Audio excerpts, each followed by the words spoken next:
Sam, better known as Samo, has built a powerhouse career at the crossroad of media, technology, and youth culture. As the senior vice president of Trace SA, he drives growth in music, content creation, digital learning, and global brand partnership. From Disney in California to MTV Nigeria, Samo has shaped platforms that defined Afro-urban culture, including Trace Nanja and Trace Gospel. His academic backgrounding from Boston University powers a rare mix of business, suavity, and cultural fluency. Today, he champions African creators, building pipelines that turn talent into thriving business. Welcome, Sam. I will let you take it from here. Thank you very much for joining us today, Samuel. Hi, guys. Hi, everybody. How do you do? I hope you can see some slides. Is that correct? Can I confirm that the slides are showing? Yes, they are.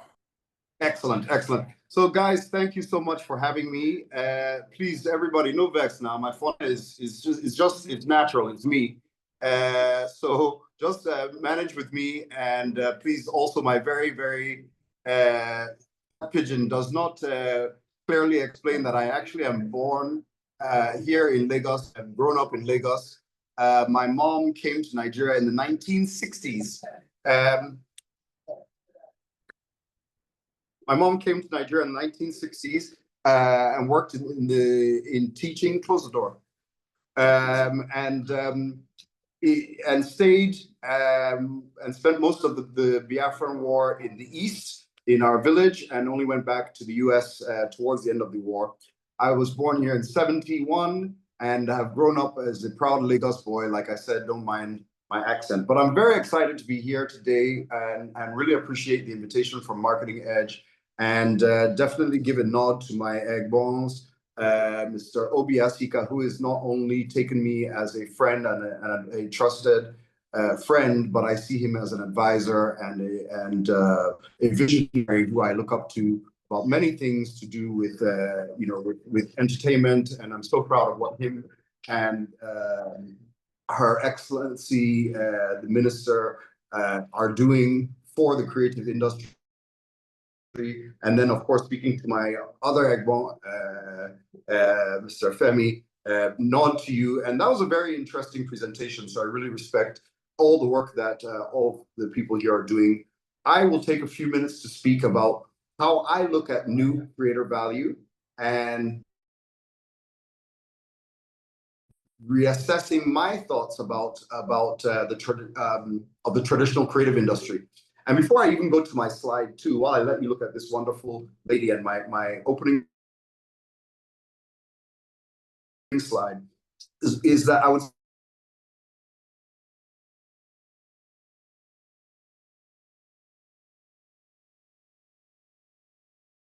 we are very much a traditional media. Satellite and cable around the world is what has I won't use the word suffered, but been changed most by the digital ecosystems that we all live in now, right? So TikTok, Snapchat, Instagram, YouTube, it's really traditional TV broadcasters like us who've had to really adapt. And I thank God at Trace we've been able to do that, and we continue to go through that. So for me, I am Sam Onyemelukwe. I go by Samo, always have, probably always will. I am the SVP for Business Development at the Trace Group. Trace SA actually is not South Africa. It is the symbol for a corporation in Europe. Our central office is in Paris. I have a second job because I manage the business here in West Africa. So I'm obviously based here in Lagos. But I do work across our entire network in business development, which means partnerships, both with advertisers and sponsors, but also partners with like YouTube, MasterCard, African Union, for communications campaigns reaching our fans and viewers and creators around the world. I started my career in Obodo in Los Angeles. I worked actually first at Disney and then went to Universal Records, at which point is when I first started to come home to Nigeria, to Africa. And at DKG, some might remember, if there's people over, I guess, over 30 here on the call, that you would know my work maybe at the time, because I promoted and worked with a group called Kush. As you can see, even in my photo there, it was taken by my good friend T.Y. Bello, who I was promoting back in the day as a proud member of Kush. And that's how I started my career really in entertainment back on the continent. I have an MBA and a master's in information technology from Boston University. So yes, true, a lot of that Yankee stuff. But my real education has been here on the ground over the last 25 years in entertainment. So today I'm not here to talk only about me. I'm also here to talk about the change of entertainment. And for me, I always think very deeply about the simple fact that entertainment, was always a collective, right? After the day's farming, we went out, and I'm talking 500 years ago. Our great-great-great-great-grandfathers and grandmothers, our ancestors, after the day's farming, they still wanted entertainment. So they would all gather in the night at the village square, and that's where that very famous phrase and that very famous show comes from, Tales by Moonlight, right? But if you really think about it, that was just entertainment industry. That was just stories. Their movies of the day. Maybe they couldn't project the movie or watch it on their new Android device, but the same thing was happening. And stories and songs passed from hand to hand, mouth to ear. It was the way we entertained and shared stories. We talked about our predecessors and great feats of bravery and strength, and that is what we still do today in many ways in the entertainment industry. And value was created through that shared experience of being together, sharing memories, and that's where, in fact, to me, I love this phrase because that's where narrative, the term narrative really comes from, is how we thought about ourselves, how we think about ourselves, what stories we tell ourselves. And this is so important to me because I remember 30 years ago, right, in the mid-90s, of course, any of us that have been in the entertainment industry that long in Africa, at that time, when we said we're in the entertainment industry or I wanted to make music, our parents looked at us like we're mad. We had two heads. Are we not supposed to be studying and reading medicine, law, or engineering? Those were our options. And now today, we all know that's very, very different. Now I have parents call me every week. Oh, my son is an artist. My daughter is a fashion. Can you help them? Right? Because now people recognize the power and the impact and the sheer money around the creative industry. So, but I think it's very important to start when we want to talk about the new ways that we use traditional entertainment today, how it plays, is to remember that past. Am I free to continue? Am I doing okay? I'll take your silence as a yes. Yes, you're doing well. All right, excellent. So, against this very, very powerful background, and literally, if you take a minute, either close your eyes or a second and close your eyes and really think about it, your great-great-great-grandfather was doing the same thing that we do every night. We sit down with our kids and watch a movie or take them out and go to a concert or some music show or whatever. It's the same exact spirit that lives on today. So today's entertainment, of course, completely transformed. While the roots remain, everybody's too loud. While the roots remain the same, it's a very different world today. So from our communal nights where the entertainment was having the people with you, now we're there staring into a device, and it's no less entertaining. In fact, it's downright addicting, right? I mean, which one of us here has not scrolled our Instagram, put the phone down and said, I'm tired of this. And 20 minutes later, you're back staring at your phone and like, when did I pick this up? When did I pick this up? So we know the addiction and but it's the reason it's so addictive. Well, apart from the fact that they build it into the algorithms and everything, the reason it's so addictive is just because it's downright fun, right? I mean, checking out fine people, laughing at funny memes is amazing. So platforms like Snapchat, Facebook, TikTok, Instagram, we know where they sit. They dominate. They're outstanding. And the fact is, what's even more incredible for business people like me is that all the content, they don't even have to make any content. We give them the content freely. Users are uploading pictures and videos all day long. The content cost for Facebook or Meta, I should call them, or for ByteDance is zero, right? Yet they have the most content in the world. So it is incredible. It's an incredible business model. And as I said, content flows endlessly. It's accessible anytime and anywhere. And entertainment value is now driven by speed, virality, and visibility. Excuse me while I pause for a drink. So in today's world, this fact that I'm laying out for you, this fact that I'm painting the picture of for you, and you put that against the other picture of our grandfathers doing Tale of Moonlight, right?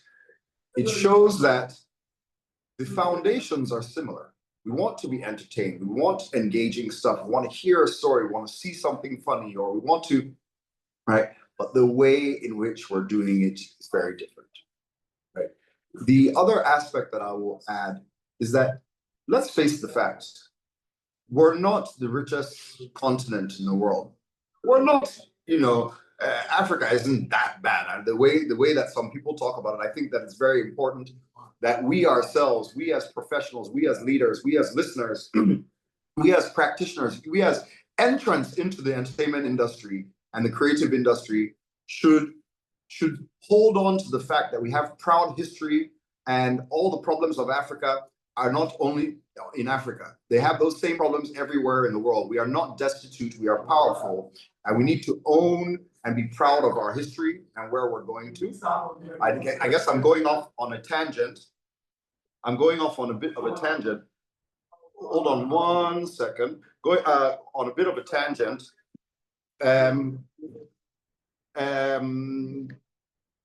But the fact is, what I'm saying is that the foundations of that content, the foundations of this entertainment is still the same. We ourselves in the room need to remember that Africa has a proud history. And now, as I come to how we now play that in today's world, is that even though we have a proud history and we're a wonderful continent, a wonderful country full of amazing talent, amazing people, amazing things, we are not the most rich, right? And a lot of our communities, are still we're still all hopefully working together to find our way of rising up, the quality of living, the income and of the country and the income of individuals.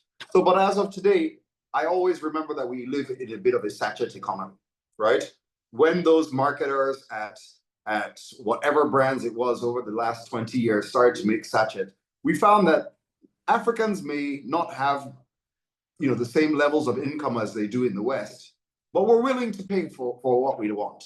We maybe just have to pay small, right? And it's under that context that I then can now think about the future of entertainment. I can think about how entertainment adapts in today's environment. And what I'll say is very simple. I mean, we all are already talking about AI and streaming, but I, along those things, again, like to put in experiences, music, content, alongside algorithm streaming AI, because algorithm streaming apps and AI alone do not satisfy. They don't meet the need to be entertained, and all the wonderful things that the creative industry and we as creators do for them, do for the market, right? So without experiences, content, and music sitting alongside these amazing technologies, nothing changes. So let's remember, even while we think of the future and adapting, that the foundations are still the same. If content is king, if the story is powerful, people will want it. People will listen to it. If the music is amazing, people will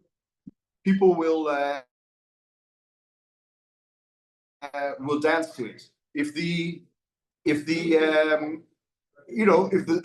like I said, if the fashion is outstanding, people will wear it. So we have to keep our eye focused on real, true art. And I find my job in many ways as an executive is to create a conducive environment for creators. I want the guys who do the content and produce the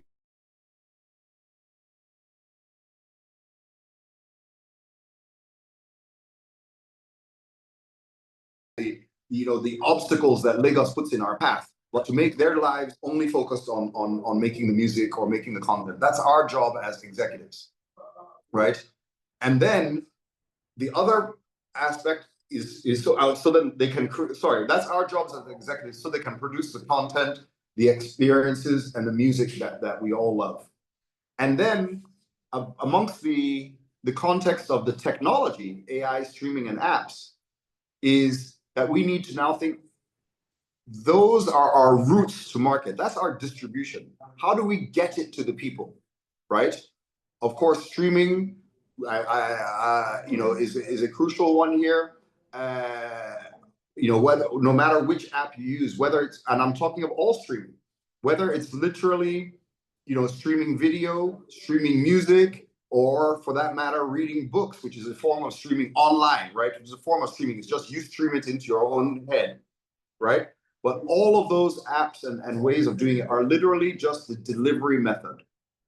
And the third thing is, how do people pay for it? Or how does it monetize? And again, I talk about that sachet economy, making stuff available, in easy to pay, easy to buy ways. Because just because we're not the most prosperous continent doesn't mean we're asking for handouts or we want things free. We're willing to pay, right? But make it so that we can pay small. So to summarize, I don't have a summary slide, so I'll leave this. I'll go back up to my first one, just to give us a nice image to look at, a beautiful Black woman, is that I would say, to summarize, when you think of entertainment or creative industry in today's and how we reassess it, remember the foundations. It's gotta be good. It's gotta be Tales by Moonlight. People gotta want to watch it, listen to it, consume it. Number two, how do we get it to them? That's where you need new thinking, young people, technology, creatives who can come to you and say, no, let's do it like this. Let's reach them like that. Me, I'm not that one, no. Me, I'm old. I don't even pretend to know the best ways to do that. But what I do know is if I can open up the environment in my business for people to do that better than me, then they're very good at it, right? So number two, how do we get it to people? And number three, how do they pay? How do we pay, right? Advertising and sponsorship is a way of consumers to pay. It's just a brand is paying for their eyeballs, just like my Oga Femi just said. But obviously, if we're asking people to pay through their data to stream it onto their phone, or by actually paying a subscription, whatever that is, make it adaptable to market. So I summarize by saying, or close out, I should say, by saying foundations, delivery. Sorry about that, I'm still on. Foundations, delivery, and convenience in terms of pay are the crucial things that I point to. Oh my God. Sorry about that. Somebody keeps calling me. I didn't mind turn it off. those three things are what you need to have in the background when you think of adapting the traditional creative industry, reassessing the traditional creative industry. So I hope my talk has been useful. I hope it's been helpful to think of it from my perspective, and that there's some value in it. Oga Peter, I don't know the exact format of this. Thank you. Thank you. Questions but I thank you for your time, much, Mr. Samo. I have a question for you here. In the act of leveraging AI, how do we play safe creatively in a multicultural space like Nigeria without hurting religion or culture?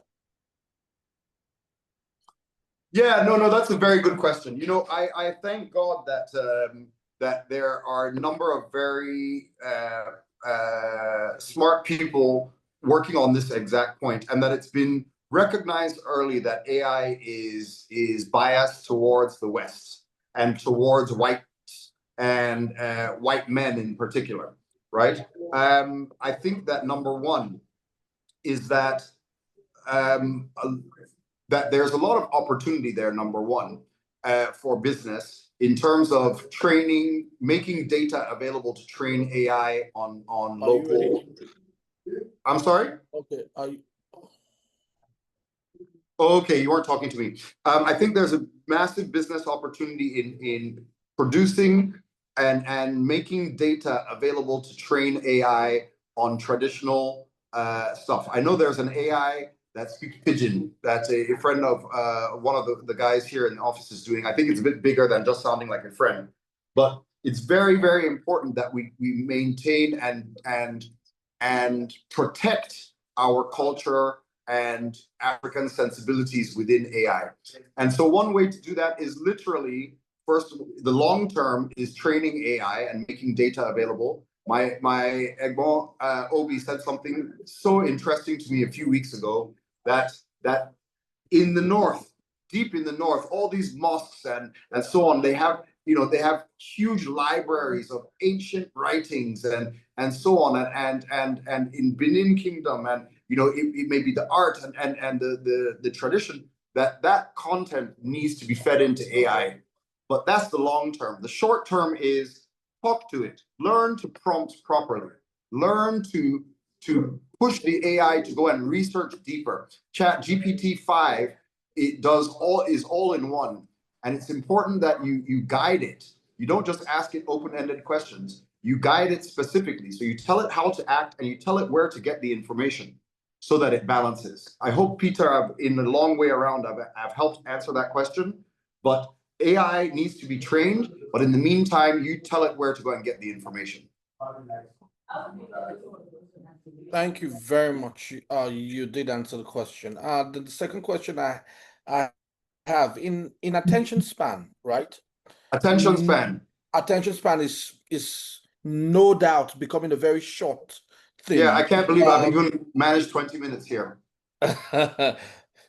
Despite that fact, Nigerians love storytelling. Yeah. How do we balance the two, right? In shortchanging and the other? Yeah, look, I mean, the answers to that are, well, I mean, I guess they're obvious to me, so I hope they're obvious to everybody else.